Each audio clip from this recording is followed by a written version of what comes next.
Yep, time tier for ranking. Time for what? Another tier ranking. Yeah, it's that time of week, isn't it? How do you like this codex? Very short, sweet, to the point, just like World Eaters. 22 units, all pretty good, right? Mm-hmm. I was talking to Nurgle Snurgle today. All right. And she said she stomped with them. Really? They were really overpowered, and she said she had a lot of fun doing it, and I believe her because this is I think, pretty damn strong army, and I love it because they deserve it. They've been waiting so long for a codex. Anthony, what do you like about your World Eaters the best? Jakhals, actually. You like the Jakhals? Okay, we'll get there. But thanks for joining us, anybody that's watching. We are Northern Knights Gaming. It's another tier ranking. We're going to start with the big boy in this in this army, Angron. Mm-hmm. Go for it. Off the bat, he's a Primarch. 18 wounds, yes, sir. 12 attacks. His profiles are really good for his weapons. Strength 14, AP minus 4, D3 plus 3 for his regular attacks. Mm-hmm. And then he also has sweeping attacks that are strength 9, AP minus 3, 1 damage. Yep. And every single attack counts as 3 hit rolls. Yeah. So when he's at full bracket, he has 36 attacks. He's right here. You painted this guy up. He's my favorite model right now. Can't zoom in on this, can we? No. Oh. If you want, you can check us out on Instagram. You got a photo of this guy. Yeah, he's gonna be up on Instagram tomorrow with a video as well. So showing some close-ups of what you did with him. He looks really good, and I really like the model. I spent a good weekend on him. I think after painting him for the whole entire weekend, I only got blood on my mind. Didn't you break your wrist doing it too? It's sore? It's a little bit twitchy, but it's fine. Back to Angron though. He's awesome. The only thing for me is there's not much you can't do with him. Like can or cannot do? You can do a lot with him. Like he's even got Warp Locust, right? What would be the only downfall to like taking Angron in your army besides points being really expensive? He's just 360 points. Big model. That's it. If your opponent baits you with you get baited, Angron's not really gonna do much. I mean, he flies fast. He has no range attacks, and it's very obvious what your opponent's gonna do with him. Take him, move into you, and just mulch you. That's it. Yeah. He does have a lot of good buffs though. He can give full reroll to himself, a core character, or even like a character unit. You can choose 1 unit per turn, and he gives rerolls. He gives a reroll aura, obviously. He also takes away OBSEC from units. That's very good. But the thing with his reroll one's aura, every single command phase you have to choose whether you want to give a reroll, whether or not you want to make sure units cannot fall back within 6 inches. Or even lastly, gives +1 attack to core unit models. So that 8-bound unit, which we'll talk about later, is going to become very nasty. Yeah. That's really it. And then if he does die, we were talking about this earlier today, Blood Tide can bring him back to life. He comes back for 6 Blood Tide points. You bring him back with 8 points, with 8 HP remaining. But that's really good. We were talking about how you can even deny secondaries with that. Because some secondaries happen at the end of the battle of the game, sorry. Yes. He can deny that because it says he doesn't count as being destroyed. Yes. So you can even, if you do that properly, you can bring him back in the 5th turn in a advantageous position where you're not going to get shot, or maybe your 2nd turn and you're going to deny assassinate, or you're going to deny bring it down, or something like that. You're going to take away 4 or 5 points maybe from the other person. That's a lot. Yep. And another thing you can always do is with Warp Locust, I believe you can deep strike even closer than that, right? Yep. Combo that with his aura. For example, you have an objective that's contested, turn 5. Bring him down, Red Angel ascends, takes away OBSEC from your opponent's unit. Yep. Now you have an OBSEC model or an OBSEC unit there. You basically got yourself 4 VP and you deny your opponent even more. So, and that's a Warlord trait, by the way. The turning off the OBSEC is his Warlord trait, which he has to be your Warlord if you take him anyways, so he's going to be taking that with him. But yeah, that's really nice, and that's really a good idea to do that as well. He also, besides turning off people's OBSEC, he doesn't allow them to fall back. So you're stuck in combat. If you're in combat anywhere 6 inches within range of Angron, you're stuck there until you die, basically. Yeah, assuming you live, of course. Assuming you live 39 attacks from Angron, if he does his sweeping attacks. So let's talk a little bit about that. He's got 13 attacks. He's got 12 on the stat sheet, but he's going to get +1. His strength goes up to 10. If you're hitting with his big attacks, it's strength 15, which is kind of overkill for most things. But you're going to be winning on 2s even with your sweep attacks because you're strength 10. So 39 attacks, because it's times 3. AP 3, 1 damage, that's nasty. Like, there's not much he can't kill in the game. Yeah, nothing's going to survive that amount of attacks. I mean, we can talk about him a lot longer, but where do you think? There. He's king. He's going to go in the red tier. Some people are saying they'd rather do other strategies and bring like other warlords, like we'll talk about later, but he's up there. Yeah. Like, he's really strong. And tournament standard is, you see people running with demons, you see them running like Scarbrand. This is an ultimate Scarbrand. This is like, he's the focal point of this army. Like, let's not lie. He's just so versatile. His, what was it? So I want to go back to talk about the Blood Tide ability he has. Yeah, it does cost 6. 6 but when, 6 Blood Tide. Yeah, 6 points of that. When he dies, though, you get 2.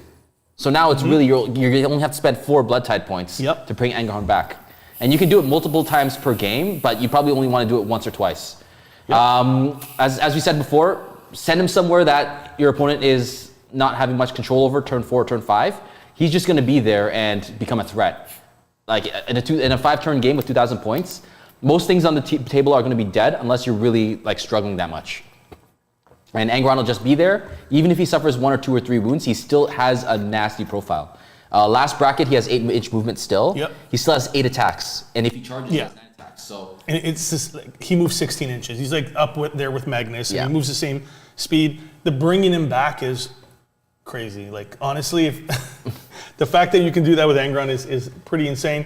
And we already said he does have Warp Locust. He's tournament standard, in my opinion. At worst, he's going to be strong. Some people can make arguments that he's just a strong take. In my opinion, I agree with you. He is tournament standard. Anything else you want to say about him? There's so much you can talk about him. Yeah, that's really about it. Like, we can go on and on and on about him, but he has fly. 4 plus invuln, 2 plus regular save. He has fly. And then there are other things with Blood Tide points that he also benefits from. You can give him +1 to the charge if you spend 3 Blood Tide points. Yep. Have him that he ignores mortal wounds on 5 pluses. Yep. As long as you keep killing things or you keep getting things on your side killed, you're just going to keep buffing up Angron. Yeah. He's going to keep getting better and better and better. And he buffs everybody around him. He makes everybody so much better. He gives him an extra attack. It's really good. Rerolling. Yep. I can't complain about him. He's really good. I love the stat sheet from when we saw the rumors. We're like, no way he's this good, but he is. On to the next guy, Khârn the Betrayer. All right, the other poster boy for World Leaders for a long time. He's really good. He's actually really good. What do you think about him, first impression wise? He's the only one that really, I think, allows reroll wounded rolls of 1 for an aura. He's their lieutenant, yeah. So he's lieutenant there. He has a funny rule where I think after his fight, he does mortals. So if anybody, any friendly units are within 3 inches of him, on a 1, you roll. You suffered 2 mortal wounds. Kind of sucks. You might lose a Marine, but anyways, aside from that, his stat profile is very strong. 9 attacks base, strength 6. His axe Gorechild is strength 6 because it's user. AP minus 4, 3 damage. It's actually strength 7 because when you get charged, yes, or you're charging or you're heroically intervening, you get +1 to your strength as well. So pretty much add 1 strength to everybody in this codex. So he'd be strength 7, AP 4, 3 damage, pretty nasty. He's giving the 1 reroll. Reroll 1s to wound, like you said. 4 plus invuln. He's good. I like him. Are you going to take him in your list? Where do you got him? What's his point cost right now? That I want to see. I think he's around, I want to say 100. Khârn the Betrayer, 140. 140, wow. Not too bad for cost, I guess. But if I'm just only taking him for the rerolls, it might be a little bit expensive. For the lieutenant reroll, yeah. Yeah. I would take him if I'm just taking pure world leaders, and he's there to buff up my 8-bound, which you're going to see are going to be a very good unit to talk about. Aside from that, you can cruise missile him, but that's an expensive cruise missile when we got other options in this codex. Yeah, and obviously if you're going to make him a warlord, he gets D3 more attacks, which is nice because he does have 10 attacks. So another D3 attacks could make him a bit of a blender. He does 3 wounds per attack.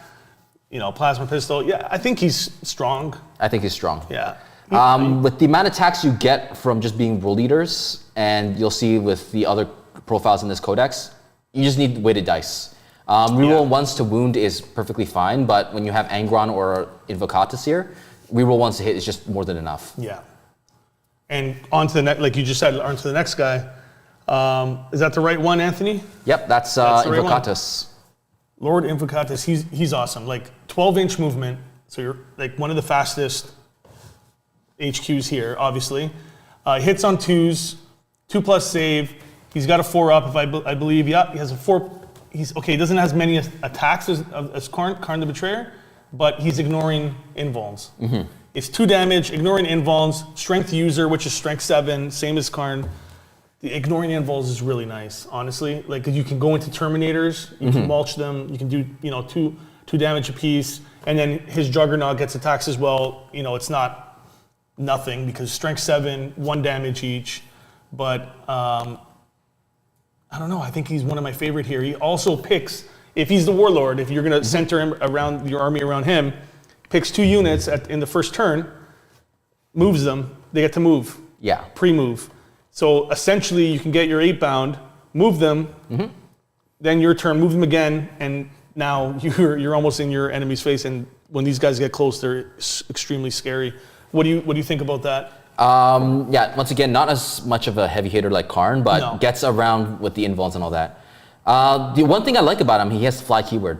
So his Juggernaut basically grows wings and can fly over buildings. That's right. Even though he's cavalry, so you can fly over buildings, get the right charge off. Hide behind something, like pop out, charge something, and you can even like just protect yourself. He's demon, yeah. The one thing I like about him is he gives 2-inch extra movement to core. That as well. So Berserkers, 8-bound. 8-bound go 11. Yeah. They go 11, and you can move them twice. I think we're talking a lot about them, but that just 22 shows inches. It just shows how really powerful that I think the 8-bound are going to be in this. Aside from that, I just like him for being a really supportive character. In terms of throwing him into combat, he does only have damage 2, which I honestly like the damage 3 that Khârn has. But he's delivering your army so much quicker, and that's what I'm saying. He's like, I'd rather use him as a support character, absolutely, not just as I'm going to throw him out like a cruise missile. Like that would be something for Khârn or some like maybe a Demon Prince. But Invocatus, I'd say, is just there for like a supporty type of dude. And like I like him a lot. If you don't take Angron, you would probably build around somebody like that, where you're making your army just a lot faster. But you can take him with Angron as well. You're just not going to get the pre-move. I don't know. Is it worth it at that point to take 130 or 140? How many points is he? 160? Wait, he's that? I'm guessing he's 130 or 140. If Khârn's 140. He is 160. 160. So 20 more points, I'd honestly take him over Khârn. Yeah? Yeah, 100%. Yeah. With the list that we're thinking of, I'd say support for that big block of dudes. Here's why I'm asking that. I have him definitely at the top of strong. If you think it would be a decent list to make him and Angron in the same list, or would you go with something a little cheaper as a support character? Because he's essentially he's going to buff you. He's going to make you faster. He's ignoring invulns. He's nice. He's a nice guy to go around and just hack up some units like Terminator squads and ignore those invulns. But at the end of the day, he's just delivering your army a little bit quicker. If you can't use that Warlord trait, is he worth it at that point? Yeah, I think he's still worth it. With the 2 inches? 2 inches extra is a big boon.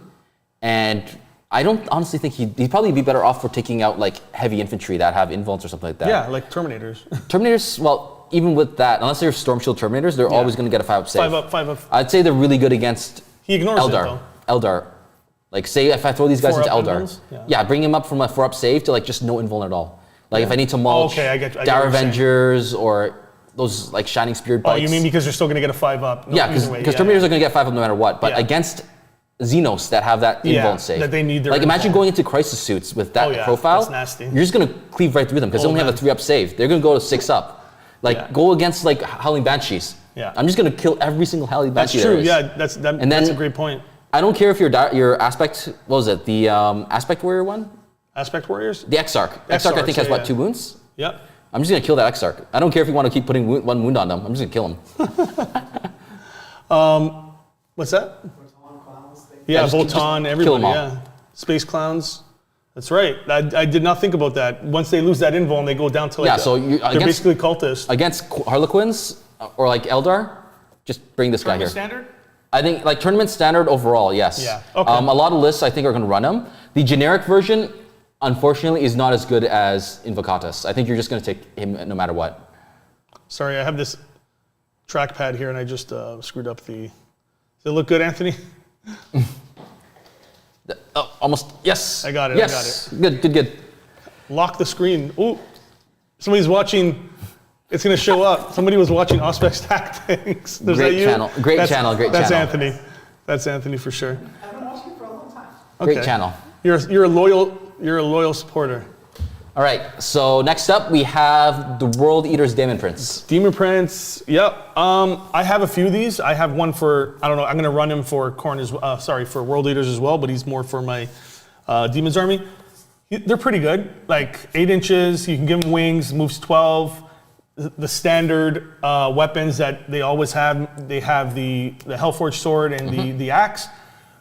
In my opinion, never take the axe because it's in a weird spot. Especially with the World Eaters or Khorne in general, you get +1 to your strength.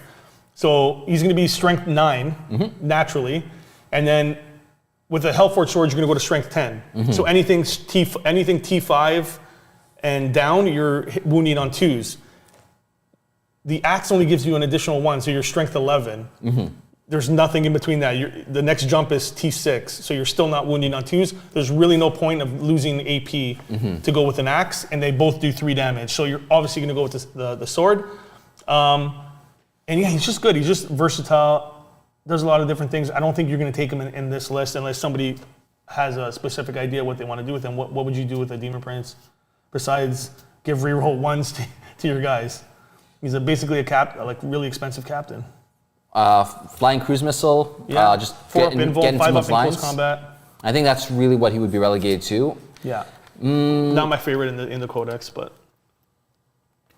very tough. He also has that fearsome aura, which means -1 leadership to anyone around him. Yeah, it's pretty good for enemies.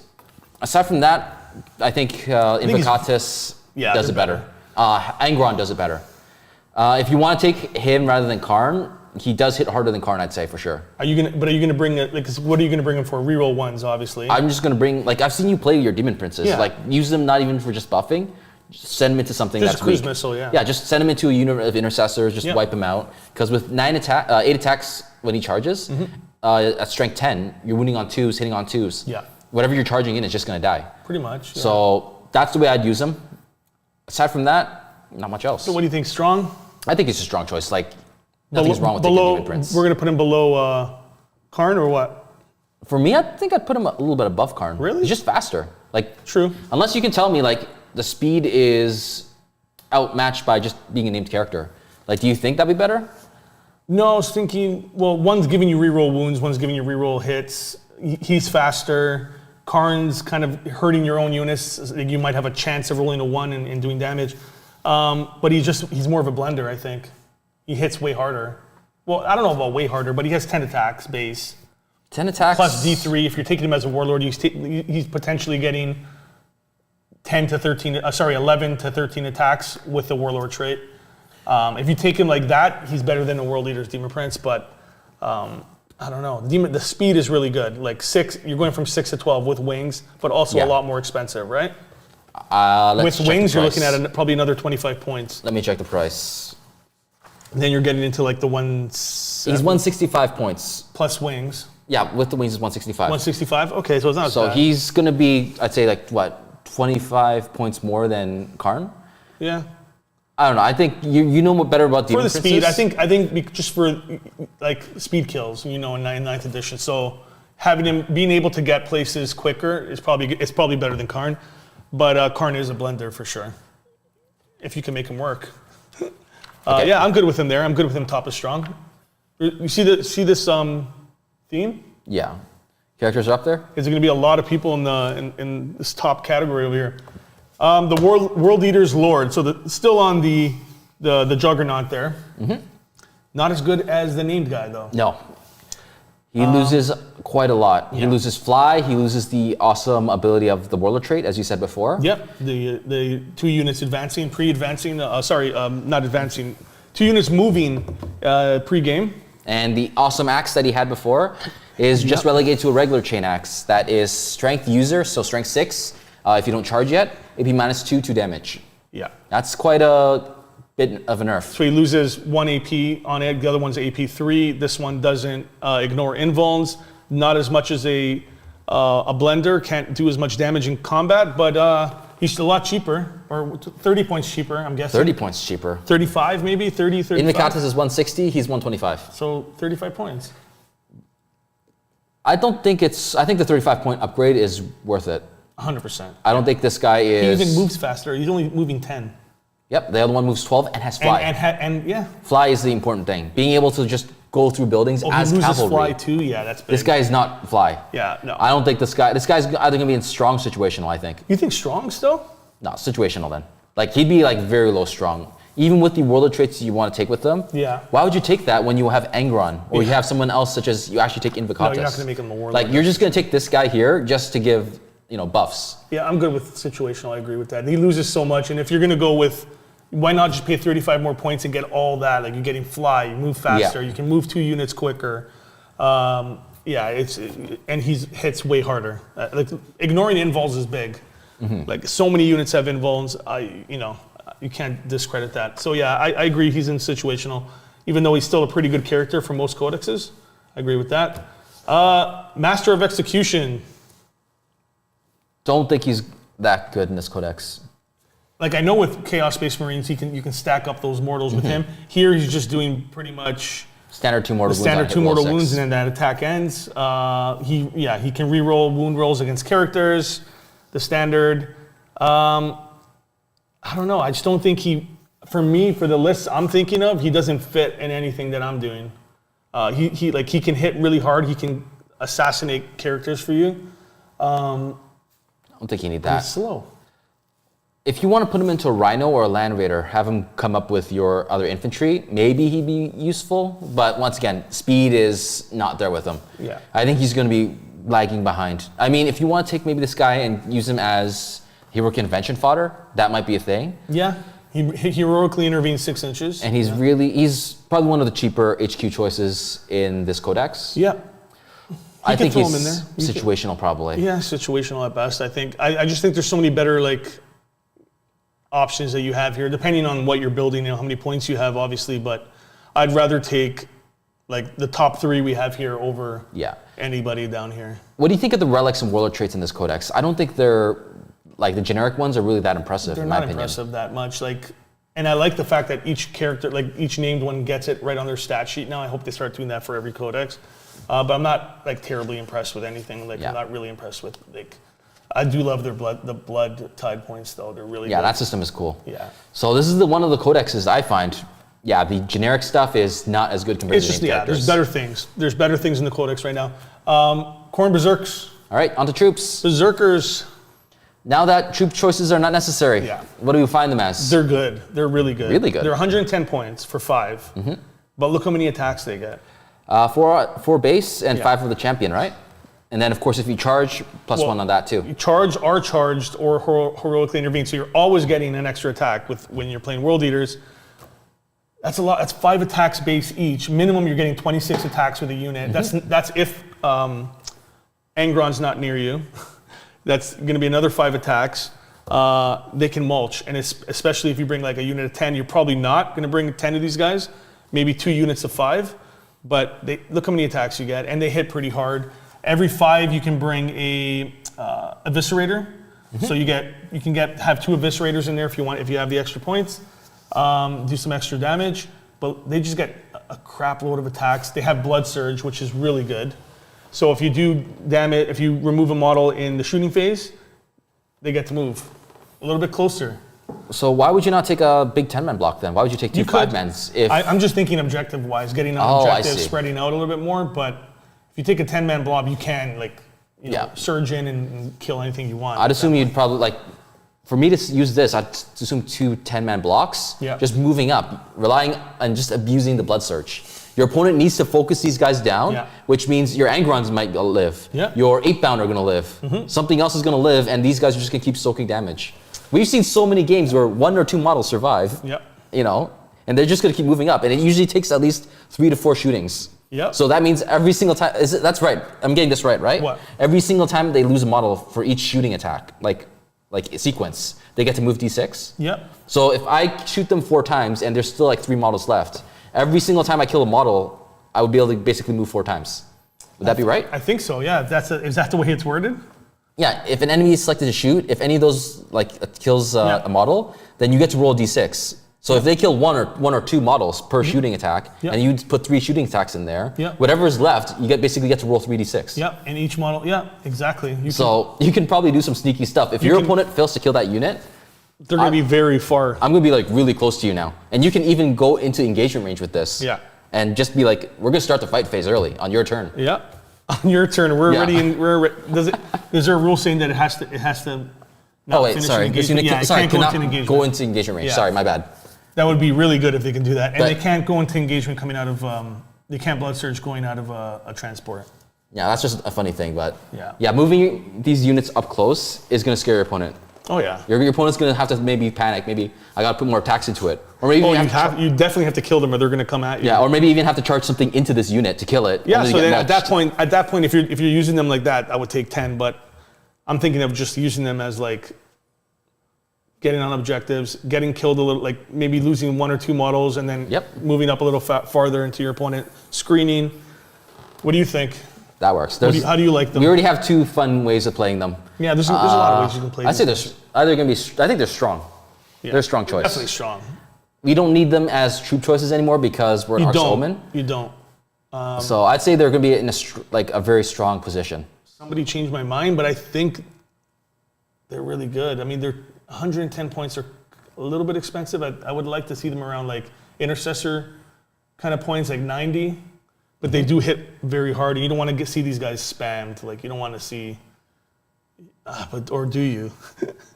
I'm going to put them strong. I like them.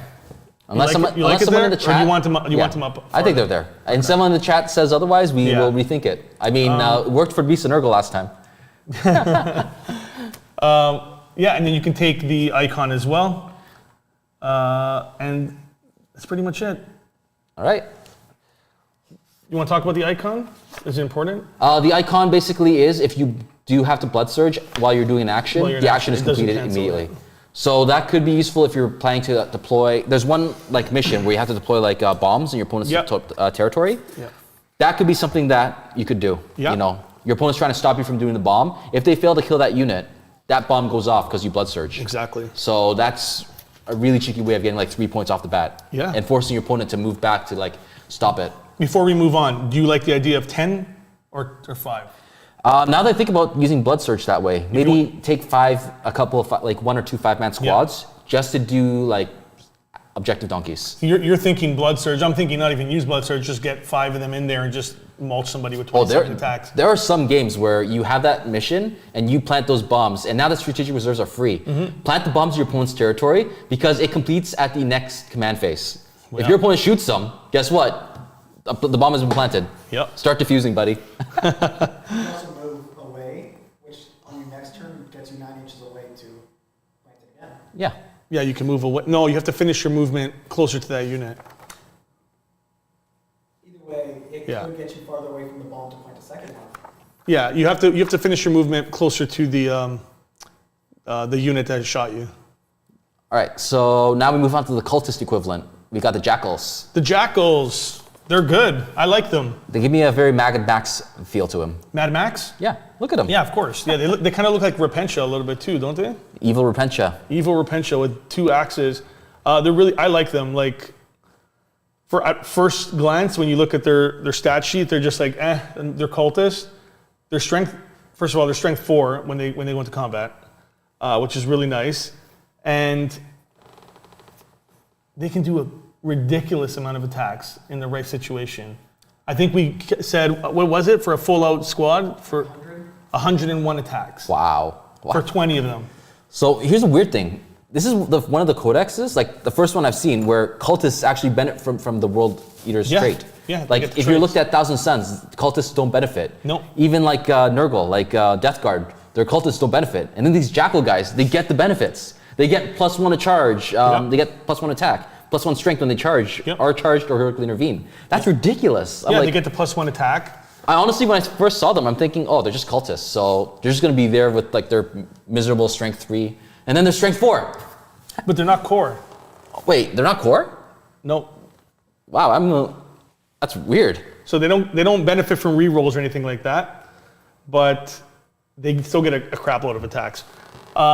So maybe it's not 100 because they wouldn't be able to benefit from Angron, but they would still get a lot of attacks. Like they would still get the 4 attacks each. You bring 20 of them, it's still a lot of attacks. Are they going to kill at strength 5? Maybe. A strength 5? I think they're going to kill something. They're going to kill 5. some things. Are you going to use them like that though? Are you going to? Because the way I'm thinking of it is, there's 7 points a model. Take a few small squads and put them on your back objectives. Screen out deep strikes, things like that. They're really cheap to do. Or you can play them like that, like the way Skari does his like rack army, and he's bringing big units of 20 that come up, and they're just endless tides of them, and spam them out that way. Is Jackal spam an actual thing? They're too squishy for that. They don't have an invuln. They have a 6-up save. So even last guns are just going to go into them, just going to die. Yeah. Nothing in this codex that I've seen right now can give these guys bent light cover at this point. And they don't have core, so you can't. If you take a huge blob of 20 of these guys, Blast is going to murder them.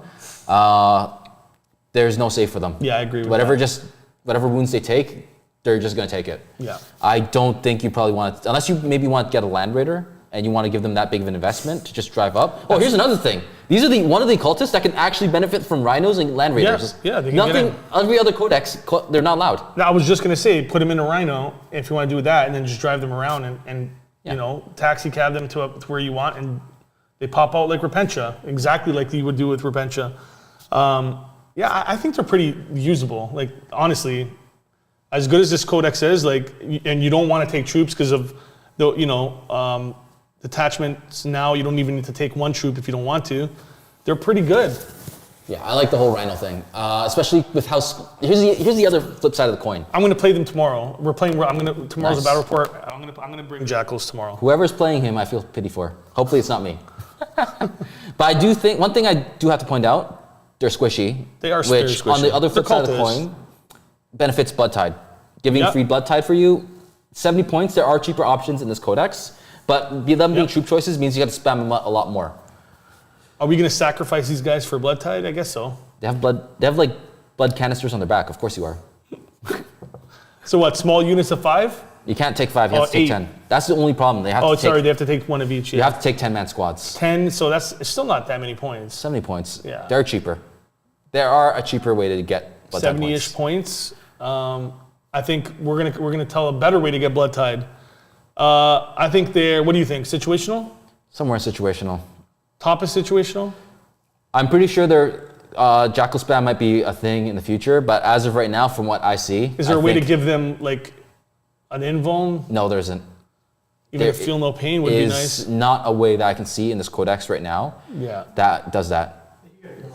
Really? Where? Blood Tide. The Blood Tide gives us. I know there's one that gives a 6-up feel no pain, but is it only to mortals or no?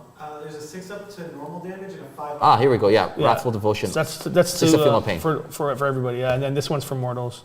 Yeah, so I guess you can do that. Yeah, it would make them a little more. Tiny bit more resilient. If you have a bunch of them, it can make them a lot more resilient. But anyways, I think they're right there, top of situational. Terminators. I was really surprised to see what these guys can do. Besides having, you can deep strike them and all that stuff. Look how many attacks they have. It's crazy. And they do have core. So they will benefit from like all the buffs. But you can get these guys up to 71 attacks for a 10-man unit. 71 attacks. And yeah, it's only doing 1 damage, but AP -3. And what did it say? They get +1 attack. They get an extra attack. Yeah, that's how we got to 70. So base, they're getting 5 + 1 they're getting 6 attacks. That's without Angron near. You put Angron near, you get another 7 attacks each, and 8 for the champion. It's crazy. This theme is, we know these guys destroy in close combat, but how do you get them there? You deep strike them. And these guys are going to survive. I like Terminators. I really, really like Terminators in this list. I know everybody's on the 8-bound, but the fact that you can bring a 10-man squad against 71 attacks on a charge, you can go into anything you want, really. Like, I think they're tournament standard, unless you think different. I think they're really powerful. My question, though, to you is... Yeah. We know how good Terminators are with the combi bolters. Yep. Would you replace the combi bolter with 2 accursed weapons and get 2 attacks every single fight phase? Depends how you want to use it, because it is nice to have a little bit of shooting in this army. But plus 2 attacks, again, then you're adding in 80. Now they're going to get to 81 attacks. Exactly. It's 81 ridiculous. attacks with 10 Terminators. 81 attacks. And they all take like an upgraded melee weapon? No, none of them get. It's just the accursed. Wait a sec. They also warp strike. They can warp strike. It's not regular deep strike. It's warp strike. It's warp strike. So you can deep strike closer if you need to, right? Is that how it is? No, it's not like the demon's warp strike. Oh, it's not like the demon's warp strike. No. At least I think it's not. Let me see. Not from what I was reading. Here we go. In my opinion, from here. No, it's 9 inches away. Oh, it's 9 inches away. It's just deep strike, yeah. I like Jakhals better than Terminators. So yeah, because you're a guard player. Anthony's starting to start up stuff. He's saying that Jakhals are better than Terminators. Fight him. What do we say? I think he's going to be on the chopping block tomorrow then. Do you like invuln saves? Do you like 2-up saves? Or do you like a 6-up save? Someone said in the chat that they use Berserkers as an example from Votann. They're also squishy as shit. And they're very good in melee. Yeah, they're glass cannons. Yeah, which is what Jakhals are, but cheaper. Yeah, but you have to get them there. Right. Only 10. Land Raider. So someone says that Berserks are a good example. They are really good in melee, and they're comparing them to Jakhals, which I do see the comparison. They do have a nice transport there, being either the land fortress or even the little buggy they have. Yep. The thing with those guys, though, they can get ways to get invulns. Like the call can give them an invul, I believe, for shooting. Yeah. They also have a feel no pain, which is even better than a 6-up. I think it's a 5-up feel no pain. Yeah. So, and they also have like 2 wounds apiece, compared to Jakhals, which only have 1 wounds apiece. They're also like 33 points. Yeah, and they're 33 points. Terminators are what, 35? 35 points. 35 points a model, yeah. For 2 Terminators, I could get a Jakhal squad. The thing is, that's the only reason you're doing it is because it's cheaper and you're going to get blood tide points, but you're not going to murder things with them like the Terminators. So are we talking about what's more important though, murdering things or just actually playing the game like as per the codex? Like I do think Jakhals are fun for murdering things, but Terminators are there. They can do, deep strike in, do objectives, hold objectives way better. They have core. They have core. Core is really important in this codex. You even saw with Lord Invocatus, give this guy 7-inch movement on Terminators. 7-inch movement on Terminators. You don't even need it because they're going to be in deep strike. But I'm just saying, once you deep strike in, these guys can start moving around. Faster, yeah. Have you ever seen Terminators running at you at 7-inch movement, getting into combat so easily? And then there are ways to give them +1 to the charge. So your Terminators are moving at 7s because of Invocatus, and he's fast. He's going to fly around giving these buffs. +1 to the charge because of blood tide points. Yep. And then all these other buffs stacking on from Angron or any other character you have. Like, core is very crucial to this book. That's why, we're going to talk about 8-bound later. Yeah. I find 8-bound to be better than Exalted. Okay. There's reasons for that. But where do you have these guys, you think? Up there. Here's the only thing. They're 35 points a model, right? Yep. 1 squad, and then you can't put much more into it. Or are you going I don't know. I don't think you can invest too much into Terminators in this army, because especially if you're bringing Angron.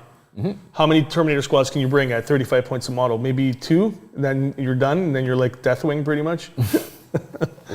I guess 1 squad and then lots of 8-bound. No, I would go with 1 squad, 1 murder squad of them. Like 1 10-man murder squad just to go to the back lines. Or you can even go, with that many attacks, like you said, take 2 and get how many attacks each?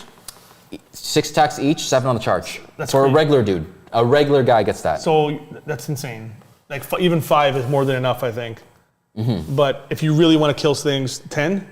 Where do you like them? I think they're up there. They're up there with Invocatus. I think they just have so many uses and so much versatility.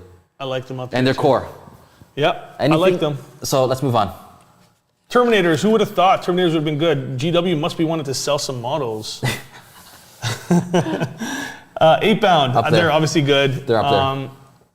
Everybody knows that they're good. So let's do the comparison, because I like Exalted for different reasons that you like the regular Eightbound. And I understand that Eightbound are really good as well. But you want to talk about what people are running right now with the regular Eightbound? A lot of lists right now that I see for World Eaters basically maxed out on Eightbound.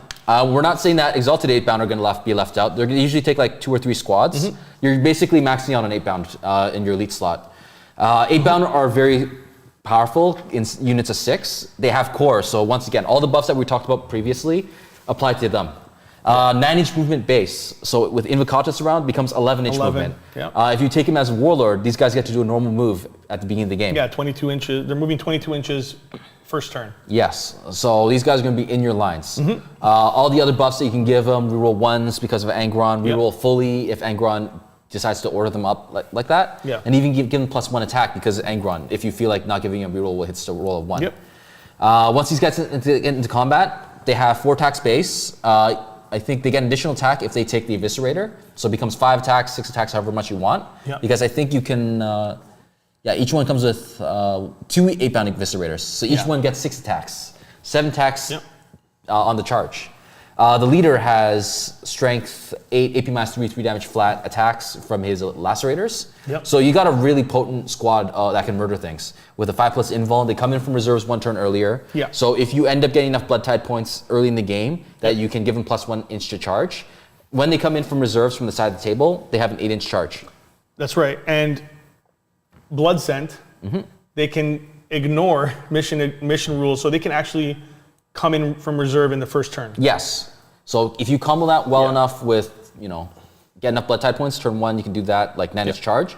Turn 2, have a couple things die in here and there. Yeah. Come in turn 2, 8-inch charge, much more reasonable and much easier to do. And and because this acts as 1 turn later, when they come in from reserve with Blood Scent, turn 2 is actually turn 3, so you can go on your opponent's table edge as well, right? Or anywhere but your opponent's table edge. Yes.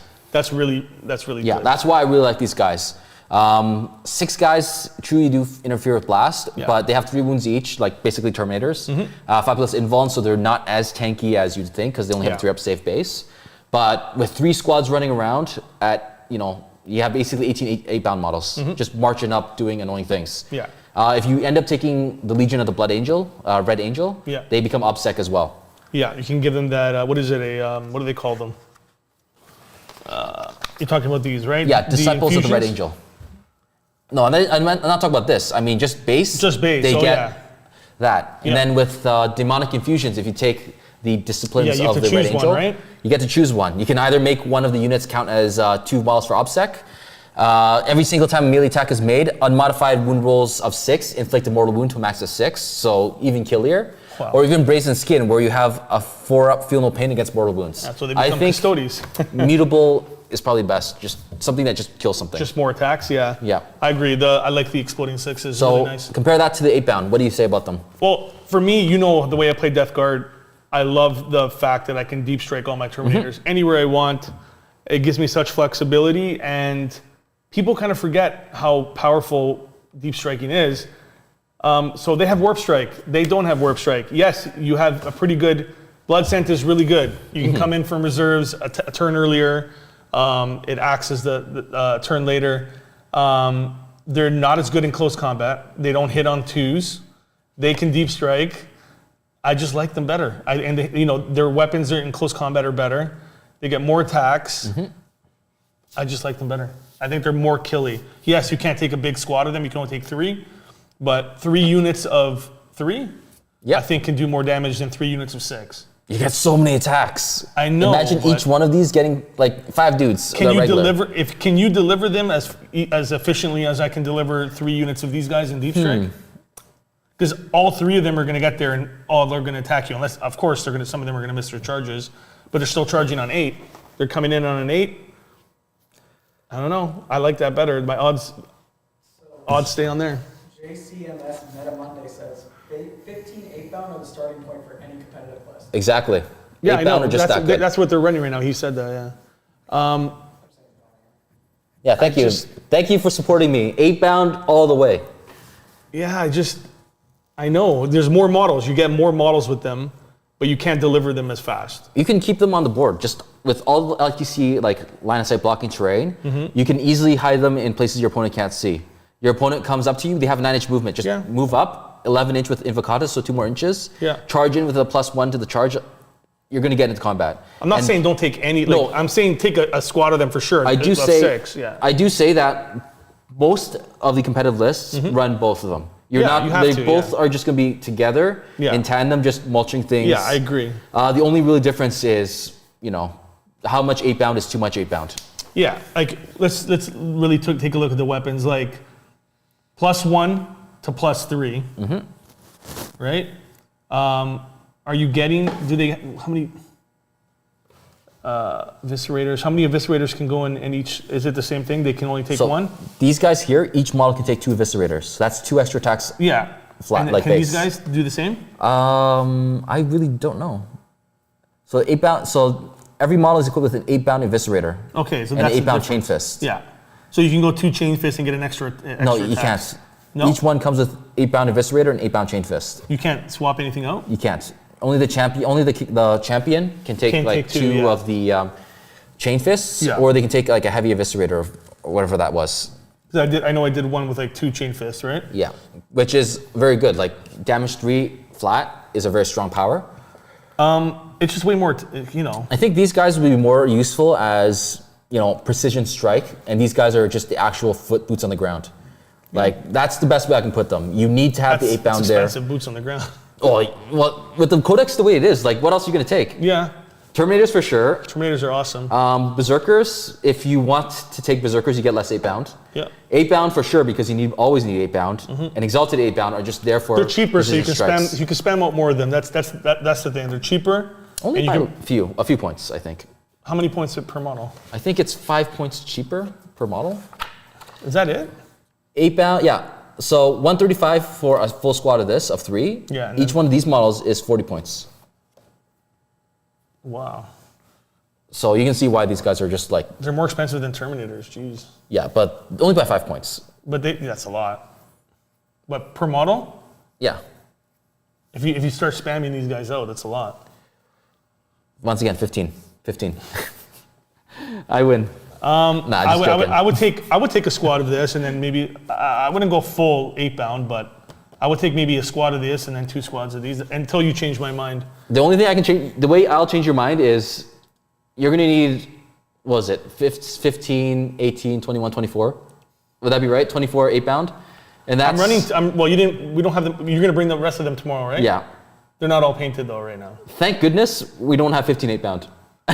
Just bring the rest of it because I want to show you how I'm going to run those. But anyways, I agree. They're both extremely strong. We talked both of them. They're both tournament standard. They're both tournament standard, exactly. We're not going both the 8-bound and the Exalted 8-bound. And I think they're better than Terminators, or no? Yeah, they are. Yeah. Exalted 8-bound and I think 8-bound for sure are better than Terminators. Exalted 8-bound, I'm not too sure about. I think. I'd say put them both up there. They deserve to be there. They're both better. For JCMS, he's like, what type points to give them +1 attack and +1 charge? They kill anything they touch. With the fight on death strats, 4 of them killed 8 of his wardens. Yeah, they're really good. Powerful. They're very good in close combat. That's a theme. Custodian wardens. If he's talking about custodian wardens, no. They're the elite troop, like the elite choice, the infantry. Those ones with the big axes, and they have 1 extra attack compared to a custodian guard. They can't take shields, but they have like spears and axes. The interesting thing is they have a 6-up feel no pain. Yeah, remember that time I was talking about? You take a 10-man block of these guys, they move up the field, they have a 4+ invuln save, 6-up feel no pain. If you take them as Emperor's Chosen, they have a 4+ against mortal wounds. You have the banner there, which gives them dense cover or light cover. That unit is not going to move. The one where Norconi does 1 damage to him. Yeah. Okay, back to Dreadnoughts, I guess. And our dice are officially our custom dice just got delivered. Nice. But my wife couldn't answer the door because my daughter was making some noise. So I have to pick those up tomorrow. But we're gonna have some dice here that are with our logo on it. Nice. Look I can't wait to see. Okay, Hellbrute, Dreadnoughts. Do we need shooting in this army? We have so much close combat. No. I'm not even thinking about shooting when I look at this list, but Hellbrute, what do you think? Suffers from just being a dreadnought in a list a book that doesn't need it. Yeah, like the weapons are decent. It's not that expensive. Like, 120 points? Mm-hmm. Like, if you want some, I don't know, a little bit of anti-tank at the back. Even if you plan to kit him out, like if I were to use this, maybe like kit him out for melee, like really? Take the Do you need more fist, melee? hammer. Well, remember, we've seen how good dreadnoughts are in melee combat. Yeah. Like even a Redemptor dreadnought getting into combat is going to stomp something. But I'm just thinking, so you can play all phases. Do you not just bring him out, kit him out to be just like an anti-tank at the back? I guess. When you have so much stuff going in the opponent's face, do you need a dreadnought? It's so expensive though. The anti-tank and the ranged weaponry in this book is really expensive compared to like other codexes. And there's way better things for this. I think it's a bad choice to take a dreadnought. It's not a good choice. Even though he's pretty cheap. No invuln, first of all. Yeah, vehicle. That's the big thing. He has core, which is nice. He does have core, yeah. But he's restricted to 6-inch movement. He's really slow. Yeah. If he was a little bit faster, I would say put him up there. With 8 wounds as well, it's tougher choice. Missile launcher, twin heavy bolter. Of course, you can upgrade things here, but you can give him a plasma cannon, D3, strength 8, AP3, 3 damage. Like nothing crazy here. He's not going to sit back there and delete something a turn. I don't think it's worth it. No. I'd say if you're planning to play this codex, just go full melee. That's what I was thinking. Just like my Death Guard. Yeah, just do your strengths at what you're good at. Yeah. And in this case, just charging things. But even Death Guard, you have your 2. When they were not overpriced, you had your 2 Plague Spears in the back there doing your indirect fire when it wasn't nerfed, and then you had the 2 last cannon type shots, or 4 because you had two tanks. You need something in the back laying down some fire, but I don't know. We'll see. We'll see how the lists go because meta changes very quickly. All right. Will people be able to buy the dice? Huh? Will people be able to buy the dice? Yes, they will. Yeah, people will be able to buy our dice. It's gonna go up. We don't have the shop up yet, but it will go up. But yeah, we're gonna do custom sales for now. Anybody asked that, or are you asking that? Robo Girlyman. Robo Girlyman. Yes, you will. You will be able to. I'm not gonna type in things. I screwed some stuff up before. And Anthony's playing with his hair right now. Okay. Next fast attack. Okay. We have the Chaos Spawn. You gave me a great idea with these today because I was thinking what do you need Chaos Spawn for? That's not really needed. Blood Tide points. Yep. Free Blood Tide points. There are 30 points a model, 25 points a model. Take units of, you can take 5 of them, right? Don't do that. Obviously, I'm saying you can take units of 5 if you wanted to, but exactly, but remember, you can only take 3 max. Mm-hmm. Yeah, so 6 Blood Tide points for that? Is that worth it? No, it's only 3. You only get 3 blood type points. 1 for each? Okay. Yes. I thought it was 2 per unit, but 1 per unit is still pretty good. How are you going to get Angron back? Somebody said they brought him back 3 times. How the hell is that even possible? You get blood type points first of all when a unit dies. I believe if you kill a character, vehicle, or monster, you get an additional one once per phase that you do that. 21. He got basically 18. He spent 18 blood type points to do that. It's much easier than you think, honestly. When both sides are shooting each other, killing each other, there is a warlord trait if you do feel like taking it that gives 1 blood tide point a turn. Yep. And then there's a stratagem where I believe if a character kills a warlord, you get 2 blood tide points. Oh, okay. So there are ways to generate it passively or other ways of doing it. Yep. Where is it? Here we go. If you're planning to take just pure world eaters, when an enemy warlord is killed by a world eater's character, you gain 2 blood type points. You get one blood type point at the beginning of each turn, just as long as your warlord's on the table as well. Yes, if you take that warlord trait. So, but that also means you can't take Angron. You can't take Angron. You can't take Invocatus. So this one's a bit more niche. Yeah. But Skulls for the Skull Throne, no matter what, if you're playing aggressive army, you're probably going to kill the warlord. Yep. So 2 free blood type points there, and it just keeps compounding. Things keep dying. I guess there's ways to do it. Angron dies himself. Gives you 2 blood type points. And so turns out 6. If he comes back and it dies again, does he give you 2 more? Yes. Wow. He just keeps giving you 2 more. So just recycling. Okay, if it works like that, then I can see how it happens. But 3 free blood type points for 25 points apiece. That's not that bad. 75 points to get 3 blood type points, and then if people ignore them, you just go and cause havoc in their backfield. They also are there just you throw them up the field. Yeah. Deep strike deny. You can even keep them back if you really feel like it to deny them. Yep. But you're most likely just gonna like run these guys up. Yeah, you just want some blood type points. And also move blocking is important too, right? Yeah. We've seen always like having a base that's what, like I don't know how big the base is. I think it's like this big maybe. Yeah. That can really move block. That can really help. Demon Prince, the older Demon Prince base, not the newer one. So I'd say they're a strong choice. They're just there for they're not even your unit. They're just free blood type points, honestly. Yep. 25 mil basically. No, they're bigger than that. No, they're bigger. 25 mil is nothing. I'm checking the website. But I would say that you keep them just there for blood type points. They're strong. They're a blood type point generator, basically. That's why you changed my mind. Like, just bring these guys to give yourself 3 points right off the bat, right? And if they get ignored, go claim an objective.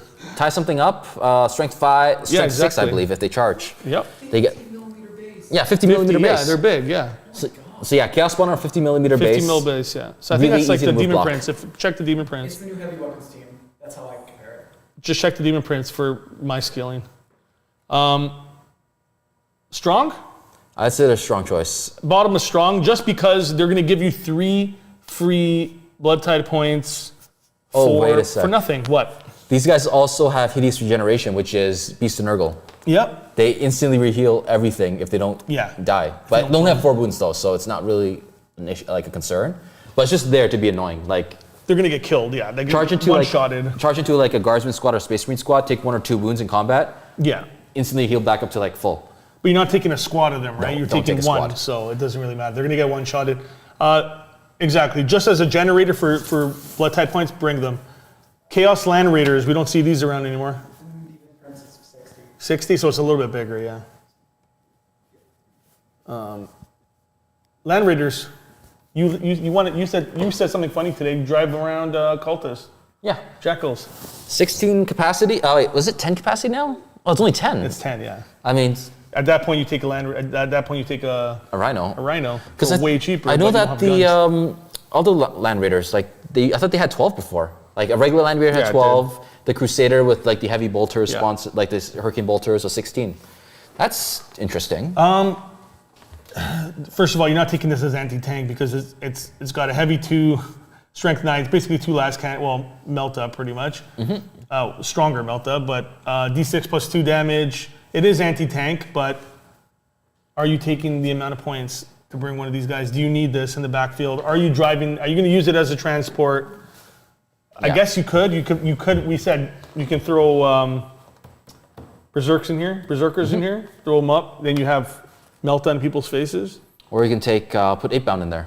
It's so expensive though. It's very good pricey. And like an army like this is so it's so you can move them anywhere you want. Like with everything having like warp, a lot of things having warp strike or coming in from reserve for free. You don't need transports anymore. Yeah, that's really expensive, man. They're cheaper than before. They used to be like what, 330, 340 points. No, so that's a little bit of discount. What do you? My choice is bad choice, but I think it's not that good. What do you say? Unless you spam maybe like a couple of them. Really? Maybe. It's hard for me to decide where they go because it doesn't fit the playstyle of World Eaters. Well, you would have to take. Well, I'm guessing I didn't actually read the Disciples of the Red Angel, but it's saying you have to only take Land Raiders here, or Khorne Demons or Land Raiders, right? That's really restrictive. So I'm guessing some of these stratagems help Land Raiders a lot.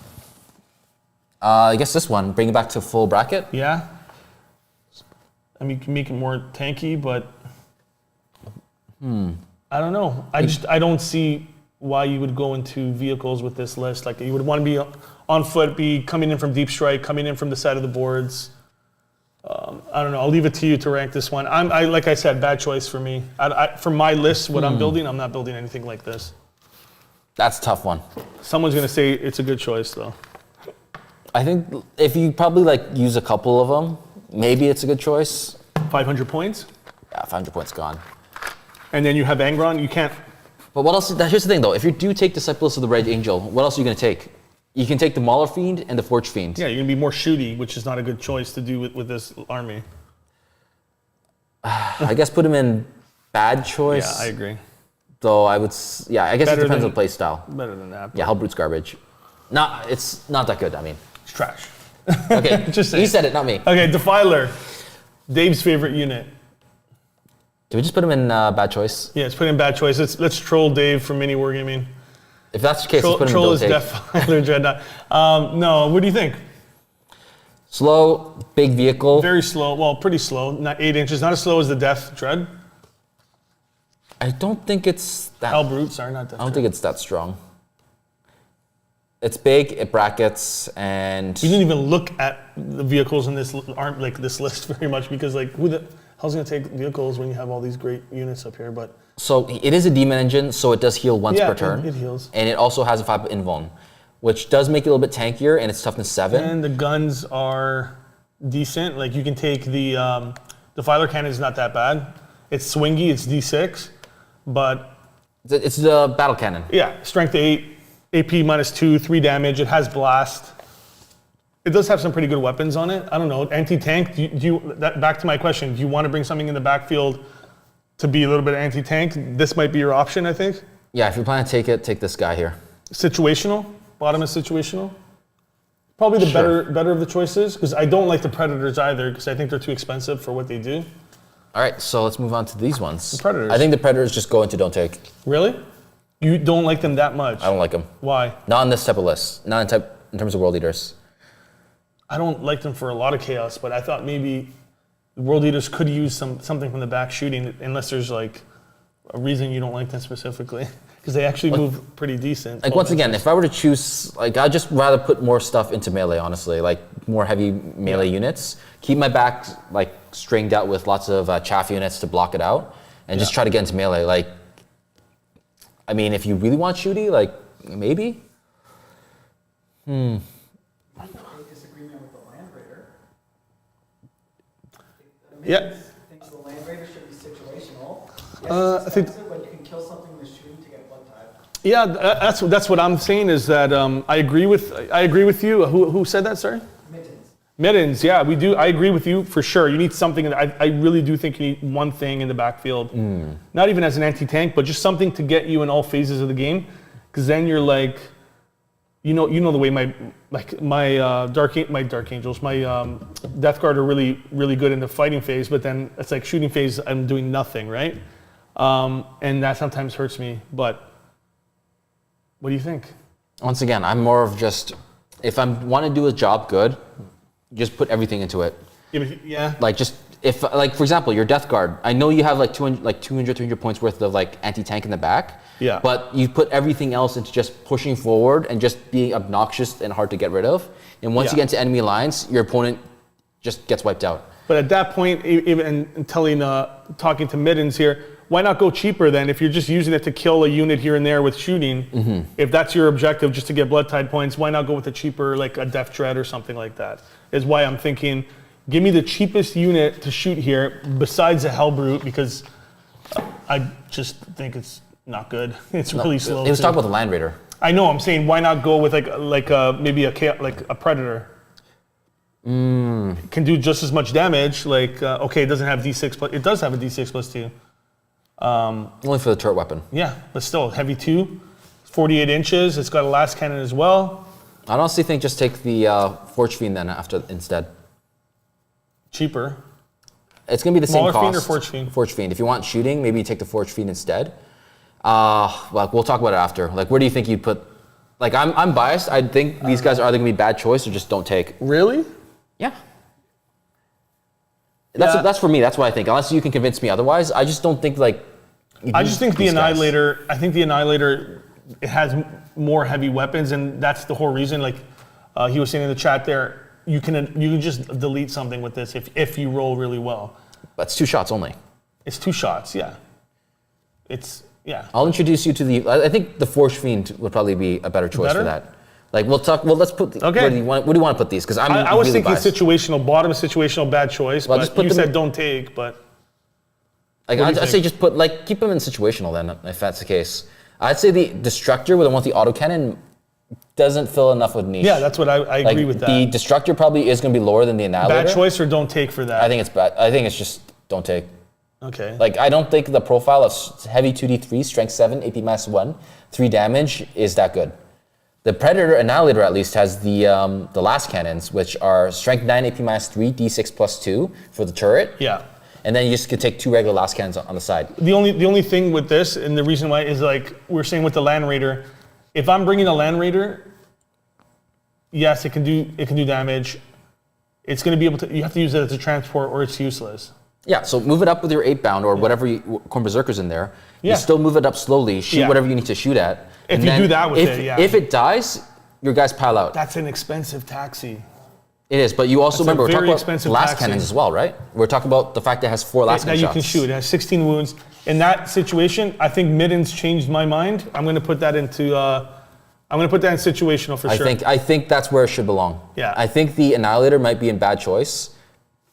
I think that's where it should be. Yeah, I think you're right. I think we talked this through. Take. I don't like. Bad choice? Yeah. Supposed to say take the Land Raider up the middle of the board, and then 8-bound Berserkers pour out. Exactly. Take the Land Raider up the board, middle of the board, Lightning pour, and Berserkers pour out. Yeah, we agree. That's what we're thinking as well.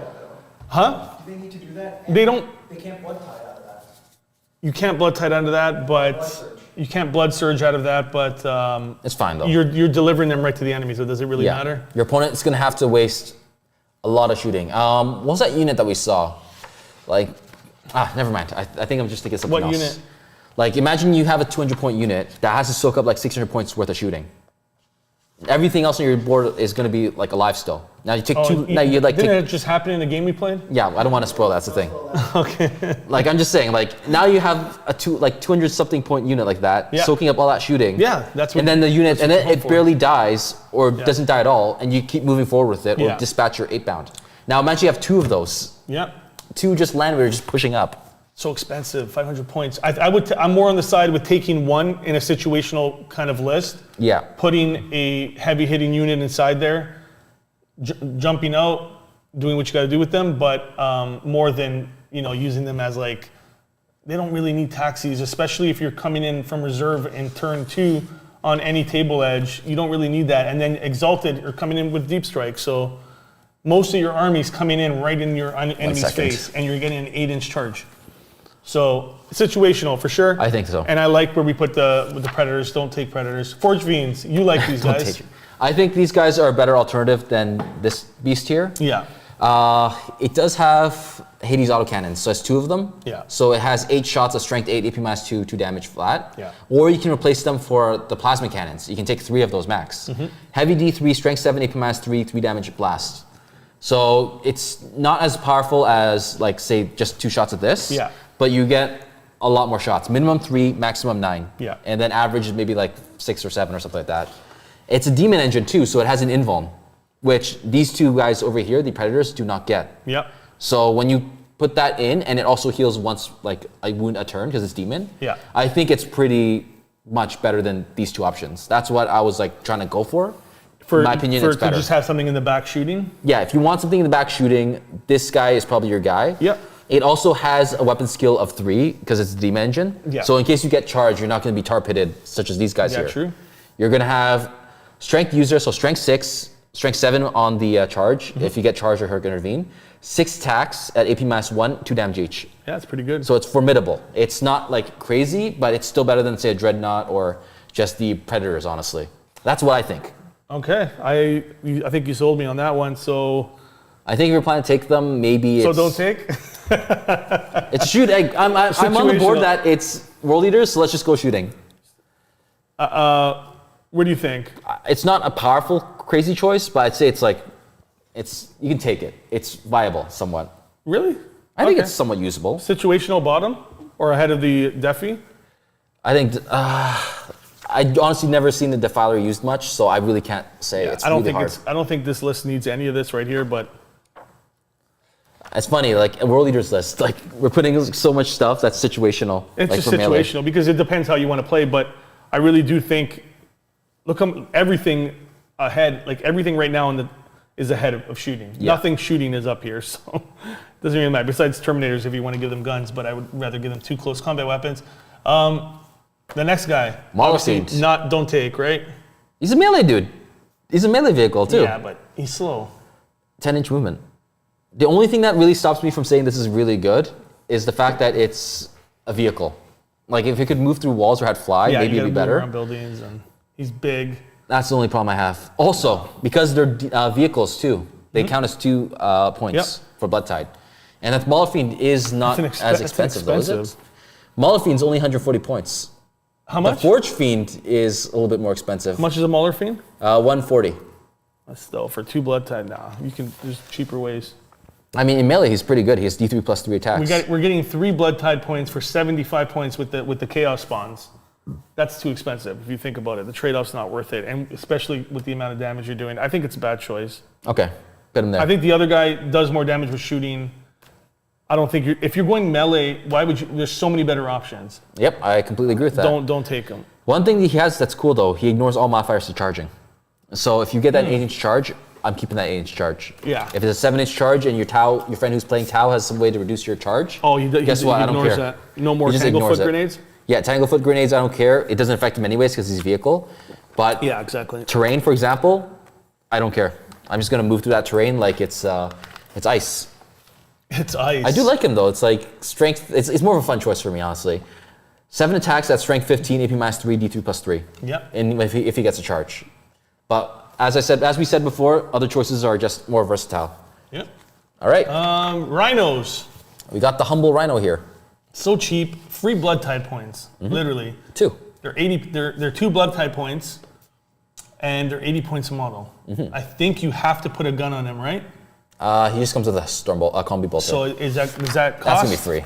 Is it free? Yep. Then if it is, it's not 85 points. Then we're laughing. Oh wait, yeah, it's free. It's free. You can take an additional combi bolter if you want for 5 points. Oh, an additional, okay. But the first one is free. So 80 points. You get 2 Blood Tide points. Are you taking 3 of these guys for 6 points? No, don't take 3. Don't take 3 of them. Hey, you guys are like, it's all about stacking Blood Tide points, isn't it? Let's talk about this. Stack those points. Another way. I think it's pretty good. Taking 1 or 2 to deliver your like Berserkers or something is probably pretty good. So maybe this will be the other option. Like if you want just transport, this is the way to go. Anthony, glue this one up, the one that Justin found.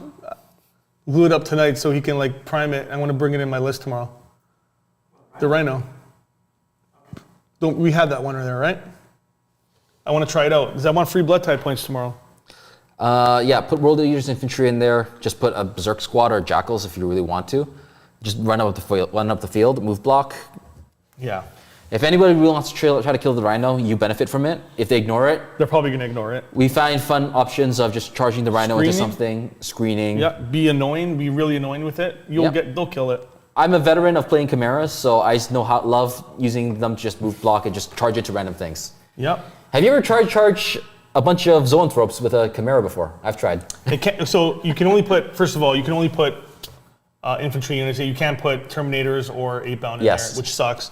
But put your Berserkers in there. Drive them up, dump them out. Be really annoying because they're probably going to ignore it because they know it's going to give you Blood Tide points. And it's not going to hurt them because the combi bolter is going to just really be like shooting their toes all game. But like you said, run into some vehicles, tie them up. You see how fast they're going to start shooting it, and you get free Blood Tide points. I think it's strong. Yeah, I believe. Tournament standard. Tournament standard. Rhinos in tournament standard. If you're putting Rhinos in tournament standard, I expect the spawn to be in tournament standard above them. True. For 75 points for 3. Versus 80 points for 2. They're strong. I like them strong, yeah. One more thing I would say. I'll go like that. I comment with them. 6 up feel no pain if you pay for it on a Rhino.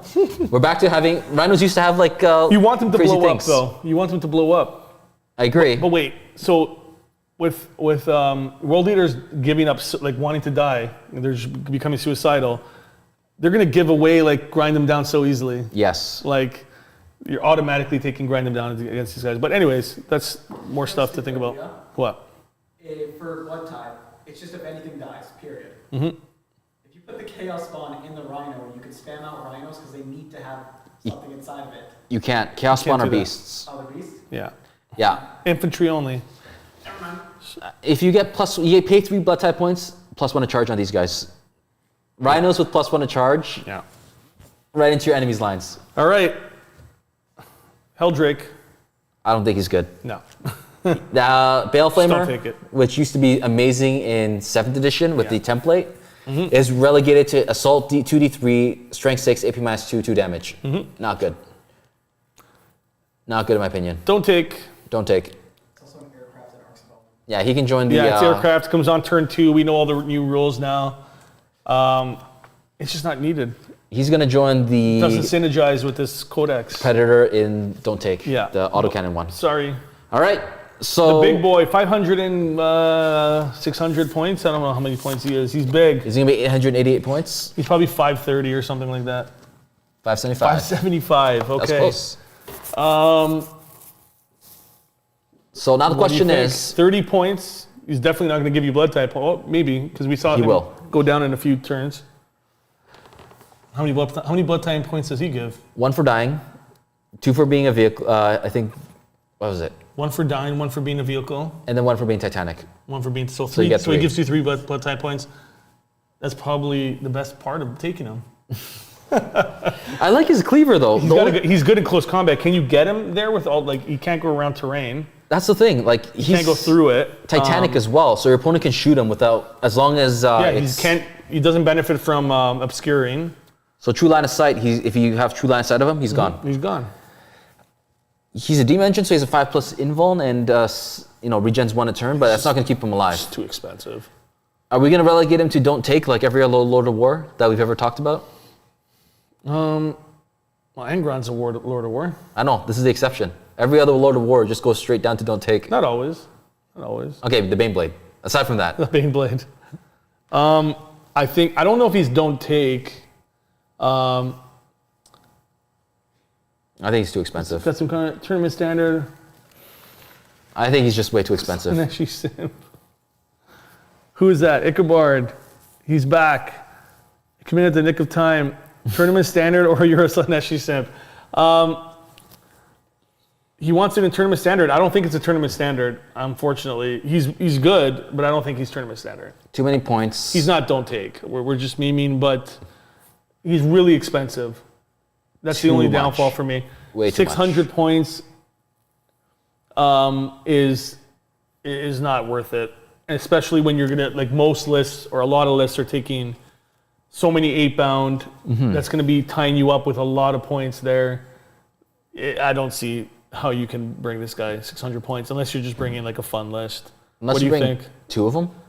Bring 2. Maybe bring 2 of them. Bring 2 and double Angron. trouble. Just 3. Just go 3 models. Yeah, I mean, just go for that. Honestly, just go for the holy trinity of Lords of War. I'll put him at, like, what? What do you think? Seriously, give me a real. I think situational. Situational? What do you think? I was thinking bad choice. Explain to me situational. Because he hits hard. Like, he can hit hard if you can get him up. He's got big guns. He's just way too expensive.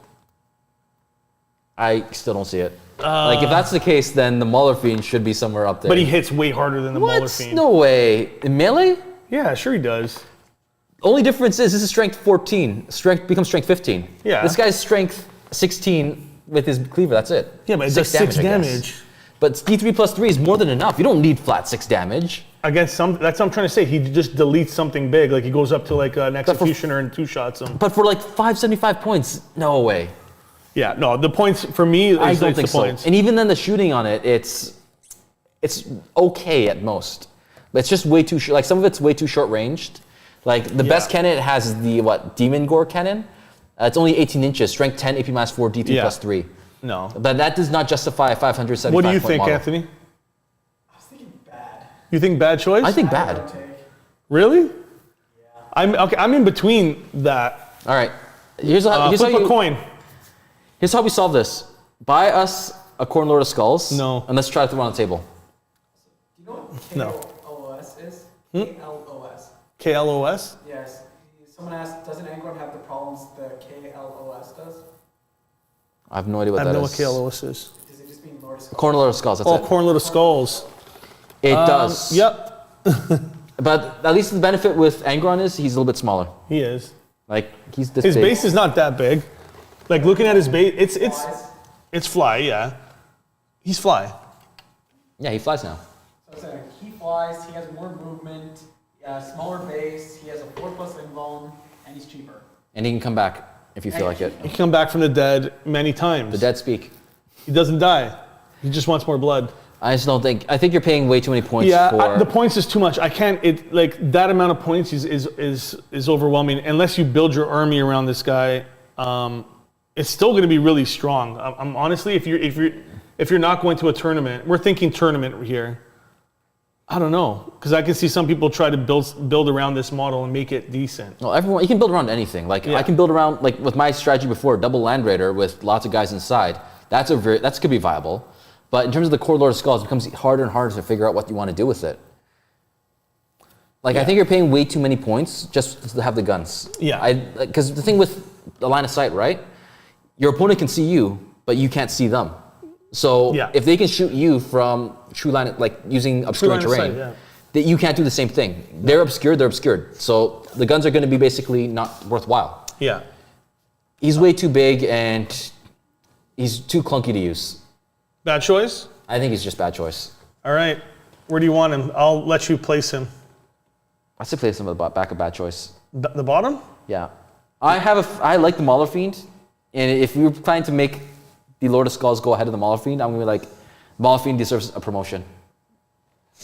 That's what I think. You like the Mauler Fiend, really? I think it's good. I think like it's not that expensive. It's like 140 points. The profile is pretty decent for like a vehicle that just wants to kill things. I'm just not thinking about... Like, it's useful for like getting into combat, getting to like corners and everything. It's fast. But I do agree the Forgefiend is pretty good too. It's like really strong. Yeah.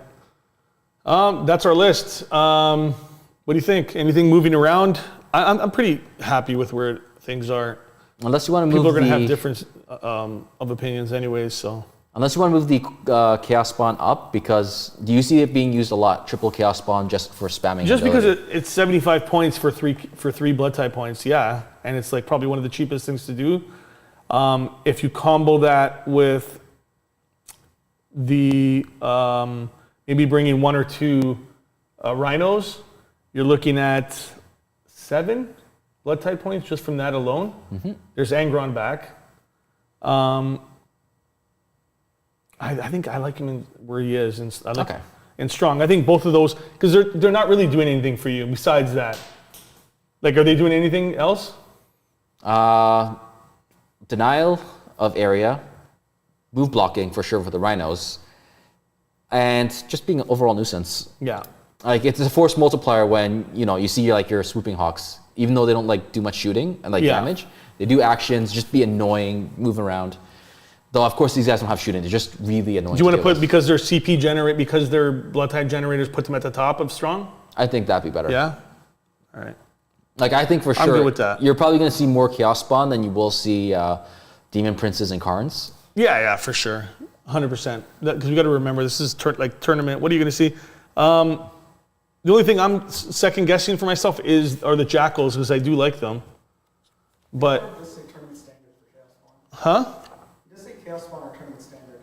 They are. They're going to be used. Like, I just don't think every list is going to use it. I think so. I think you might see a lot of rhino spam, like 3 rhinos giving you 6 points, but because it's actually doing something for you. It's bringing up units where Chaos Spawns are just like, they're 70 points. You're going to see them in like, honestly, we can put them in tournament standard because 75 points, automatic 3 points, right? But can I tell you something? Just a hot take from Igbar, if you want to read it. What's it say? Lord, make Angron stronger instead of tournament standard. Angron makes Khârn situational due to Warhammer. Yeah. Wait, what? I kind of agree with it. What? Yeah. Move Angron down? Like, Lord Invocatus is so good, it bumps Angron down. Because he needs to be the warlord. I know. Yes. I know.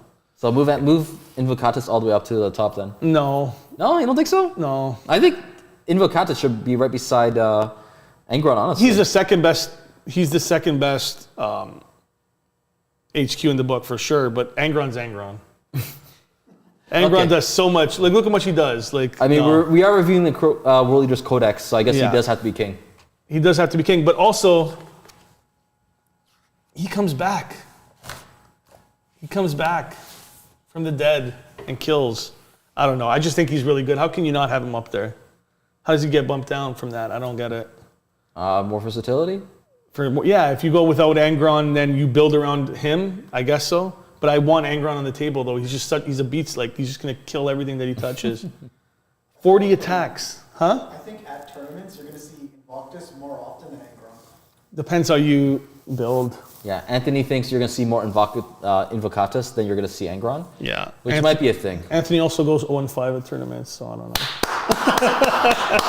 I think that's a great way to end it off. That insult to Anthony is just a bloodbath. That's a hot. I don't want cookie. I don't want cookies. No. No cookie for me. But yeah, no. Like I said, you can absolutely, if you build your list around what's his name, Ichabod over there. Ichabod. If you build your list around him, absolutely, he's ahead of. Like I said, we said that at the beginning. If you're going to bring a list like that, take Angron out. Mm-hmm. But I don't recommend it. I don't think you should do that because he is really strong.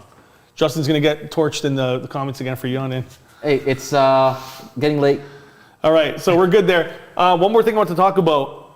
What do you think about, because I'm going to try it tomorrow, souping with this list. I'm going to bring some Chaos Khorne Demons in a small detachment, patrol detachment. What do you think about that overall? I'm going to try it out just for fun in our live stream.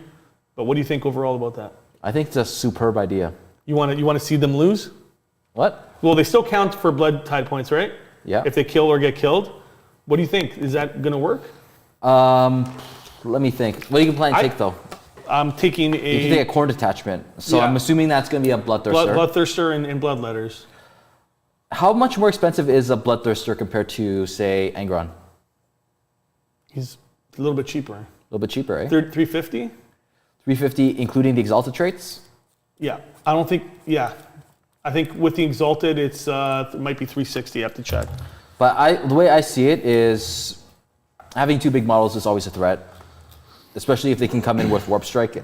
Do they get Warp Strike still for the demons? He does not have. You have to bring Scarbrand if you want Warp Locus. He has Warp Locus. He has Warp Locus. Oh, you're right. So you can summon a. Why what? Anthony asked why. He's got Warp Locus. He can summon in demons. So, souping idea right there. Right? He can. Am I wrong? He can Warp Locus and a Bloodthirster. Anybody in the comments? Am I wrong with that?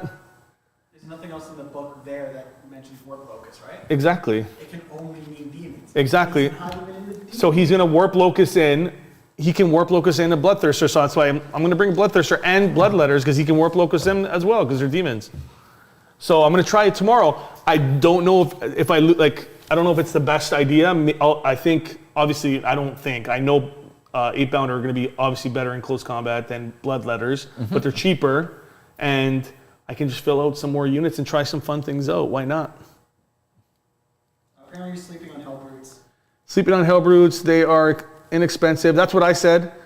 They give 2 blood type points on top of anti-tank. Yeah, they are decent. They're not like the best anti-tank. We don't think they're the best anti-tank option, but they are very cheap. They're 120 points. That's what I did mention. But they are incredibly slow. And if you're just going to park one at the back and just shoot things all game and not do what's the biggest gun he has? Twin Last Cannon. Twin Last Cannon. So you get what? 2 shots. Though I think, how about this? Like, while we're 3 crafting here, give him a melee weapon, keep him cheap, and give him the multi-multa. Melee weapon, multi-multa for only 110 points. Be so slow, though. Yeah, I know, that's the problem. How are you gonna deliver a dreadnought that's moving 6 inches? Right? He's not gonna, even with this dude, he's not gonna get +2, right? To the movement, it's only infantry. Okay, how about this? Because the plasma cannon is actually free. Yeah, that's what I said. Take the plasma. Most people will take the plasma cannon. Okay, I did not know that. I did not know the hell. Keep them at 125. What, you can take the plasma cannon and laser last cannon? No, you can't take both. Oh, you can't take both? I don't think so. Yeah, you can't do that. So you're gonna have to do a melee weapon and then the plasma cannon. Yeah. Okay, if that's the case, then and maybe. You keep them cheap, right? And then, who was saying that? Justin Erickson was saying 2 blood type points. That's another reason to take him. And he's only 125 points. No, he's not 125 points at that point. What is he? He's going to be, because the plasma cannon's free. Yeah. So he's only 105 points base. 105. Okay, so he has a point. Okay, now I say move him up then. Yeah. 105, because then we're bringing rhinos for 80 points that give you 2, and then this guy can actually shoot things. All right, so maybe move the rhino and switch him up. Switch him? No. The rhino's great because I do want to deliver some guys up there, but I do think the Hellbrute's actually pretty good. For 100 points, you can bring 2 of these guys, get 4 blood tide points, and you're getting a free plasma cannon. Plasma cannons. I thought they were 125 for some reason. If you took the laser cannon, the twin last cannon, then it becomes 125 okay, points. They're going to bottom of strong. No, or top of situational. Keep them there. Yeah, let's put them here. Top of situational. Okay. They're good. Yeah, they leave bad choice. Yeah, thanks for bringing that point up there. Yeah, the blood type points are definitely worth for 100 points. 105 points. Mm-hmm. That's a very cheap dreadnought. Wow.